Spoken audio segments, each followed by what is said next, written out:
So here we go again.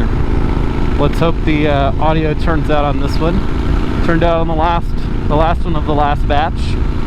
I've moved the microphone a little bit from last time, and I've adjusted the chest mount GoPro to try and get a little more upward facing angle, try and get a little less engine noise, a little more me. We'll see how it goes. We're gonna get on the interstate today, do a little interstate test to see how this new setup handles that. But we're racing against the rain again, and we're doing that. What am I even trying to say? I'm racing against the rain to get this bike to the shop, and I thought, what's a useful vlog that I can talk to you guys about?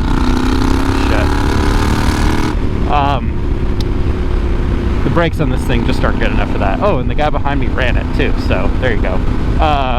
What's a useful vlog that I can talk to you guys about as I go to drop my bike off at the shop in the time of Corona?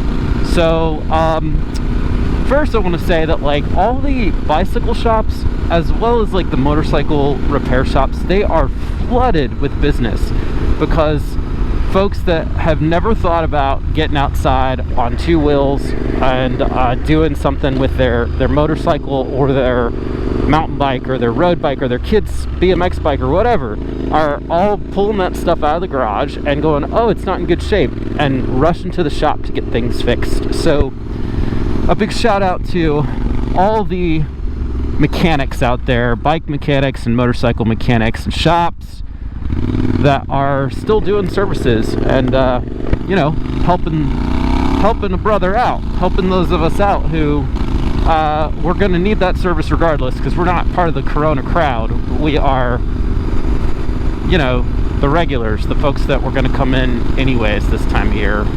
So yeah, and then I think there's a summer rush too. Everybody pulls their bike out. Oh, it's got a flat tire, I don't know how to fix that.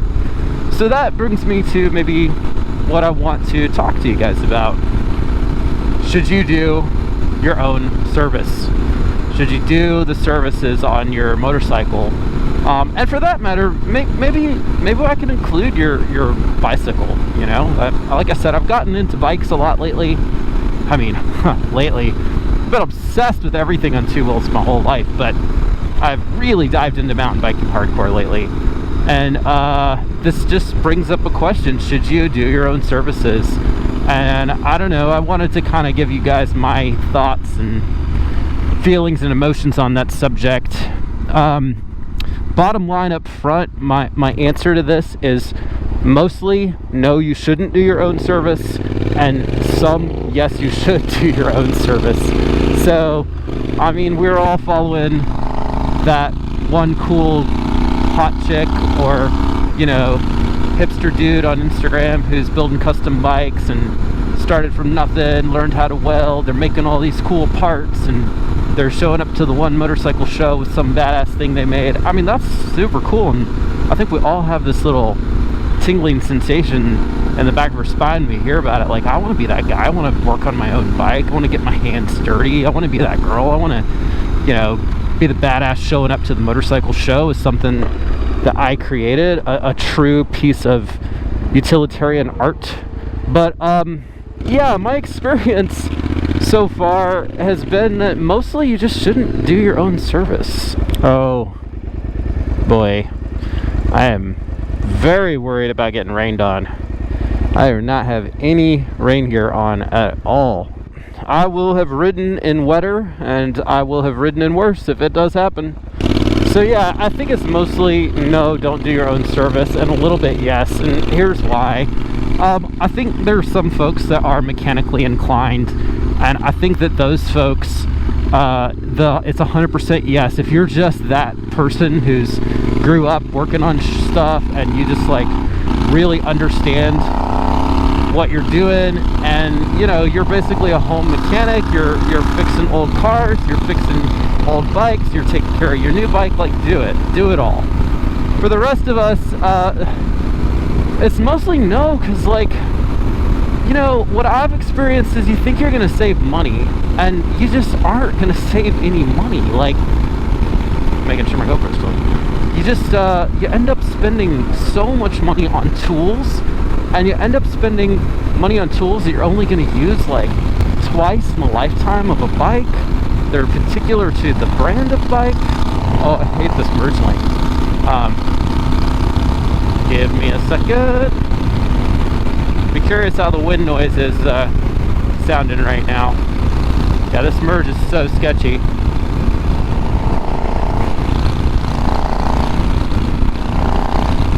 Okay, got it.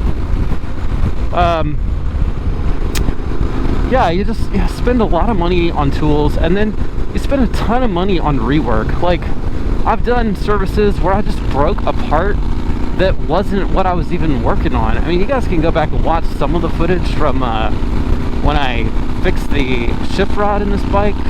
That was a huge service.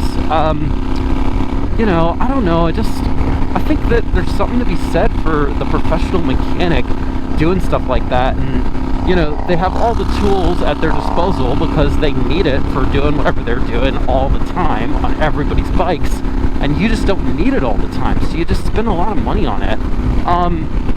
I've found that most of the time, outside of like an oil change or something very simple, I could have spent less money having the shop do it.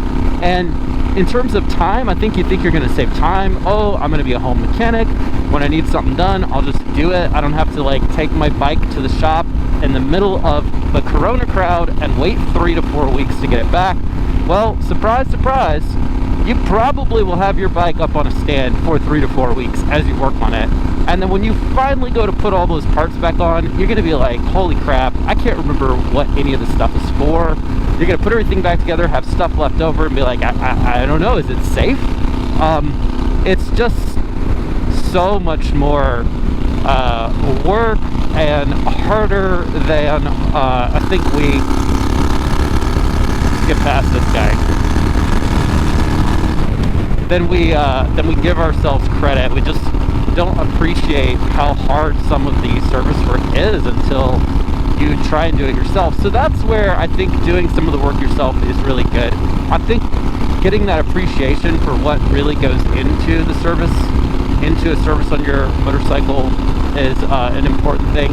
I do think that working on really complicated stuff on your bike can be really good because you start to build sort of an understanding of how the engine's put together, how things really work, what it should sound like, what it should look like.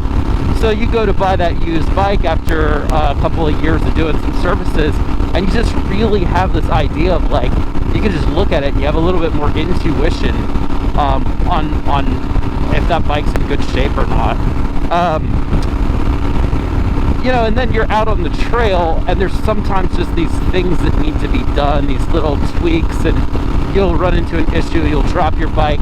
I mean, those experiences in the garage or the shed are invaluable when you're out on the trail and you just need to do a little work. Understanding what the shop's talking about and just being able to maintain your bike, I do think having some of that mechanical intelligence underneath you is just really, really beneficial. All that to say, though, that, you know, you just have to be aware that it's going to take more money and time than you're expecting. And so I almost think, like, if you have a really old bike that you're working on as a project bike, it makes it a lot easier to just kind of experiment and get in there and learn, because you're not upset if your daily rider isn't just ready to go, or if you do that huge service and it doesn't fix anything. You know, yeah, I rebuilt the top end of a Honda Civic, 1992 Honda Civic that blew a head gasket. I had to have a shop, you know, reshape the actual header, but I rebuilt the top end of that, and that was my first real foray into proper mechanic land, and my God, I just learned so much. But I will admit, I had the Civic on blocks for like 6 months. I spent 4 months doing nothing to it, and then spent 1 month trying to get strip bolts off. And I finally got a friend from work who's like you know, expert mechanic, electrical, what did you call him? He's like a electronics technician, working on all kinds of electronics and engines and all kinds of stuff professionally at the time with me. And, you know, he just showed me how to do all this stuff in like 2 seconds. But then I did the rest of it myself, and I spent another month just like slowly taking parts off, putting things back on, and getting it all worked out. And Civic rode great after that. It was so much cheaper than taking it to a shop. I took it to a shop, and they're basically like, look man, we'll just buy it from you for $400, rebuild it and sell it. You know, it's probably going to cost you maybe $2,000, maybe it was $3,000 to fix the broken head gasket, rebuild the top end, and I think I spent $1,000 doing it myself. So maybe this is like clickbaity, and maybe it's like inconclusive, because I'm not telling you that you shouldn't work on your bike, and I'm not telling you that you should, but I am trying to warn you of some of the pitfalls that I've found with working on my bike. So today I'm taking this to the shop. I'm letting the professionals do the service. I need to get the steering head bearing replaced and the front fork serviced, so the oil dropped, replaced. Yeah, I mean, it's not the hardest thing to do in the world, but if you look into the Scrambler Bonneville line and what it takes to get these bolts off of the front fender, or sorry, the front fork, there's a special tool you have to buy. It's about $120. You're only going to use it that one time. You can do like a jerry-rig version of the tool to get it off if you want to go that way. I thought about that, but yeah, I heard that it was super hard. And then, you know, you got to get the fork oil just right in both the forks. You really need to make sure you choose the right fork oil in terms of the viscosity and density that is recommended for your bike, as well as for the setup you want. And you know, at the end of the day, I was just like, I just don't want to fuck with it. It's just like a lot of freaking work. I've had this wobble for a long time. I replaced the swing arm bearings as well as the rear wheel and front wheel bearings all by myself. That was a huge undertaking. I didn't buy a bearing press. I didn't buy the like tool to get the bearings out the right way. I had to replace the bearings in the actual lower frame of the bike, and that was a big undertaking. I mean, it probably took me 2 weeks total to get all of that done. Yes, I broke some parts along the way, and I had to order things as I went. No, I don't regret doing it. It was really good to learn about all that. But at the end of the day, you know, a professional mechanic could have had that done in 2 hours, and it took me 2 weeks. You know, sometimes you're in there and you can't really tell if other parts need replacing, whereas someone who's a pro, they see this stuff every day. They know what a good part and a bad part looks like. So my advice is do some services yourself. Just don't do everything yourself, and don't get yourself in over your head. Know that you're not going to save money. Know that you're not going to save time. Yeah, well, I hope this video turns out okay with the extreme wind of the interstate, and you know, my new microphone setup that half the time has been working, half the time hasn't, and it's been my fault. Just haven't had things plugged in correctly. Yeah, I hope the angle works out too. You guys are probably just looking at my freaking GPS. My phone just sitting here being obnoxious. Alright.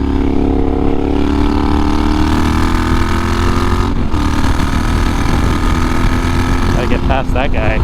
Alright, well, I don't know that I have anything else to say. Thanks for watching, y'all. If you haven't subscribed already, hit the subscribe button. Like this video. If you don't like this video, you'll probably let me know. I really appreciate the outpouring of support from all of you on the last video. That was awesome. Much appreciated. Never expected. And then my videos have been getting a boost because of Corona, and I've got some of those trolls coming in saying stuff. And, you know, it's all good. I love you. I love you, trolls. Keep living under your bridge, doing your thing. You're a vital part of the ecosystem. And if I tricked you into watching this video with some bullshit clickbait title, ha ha, you're welcome. Okay, bye.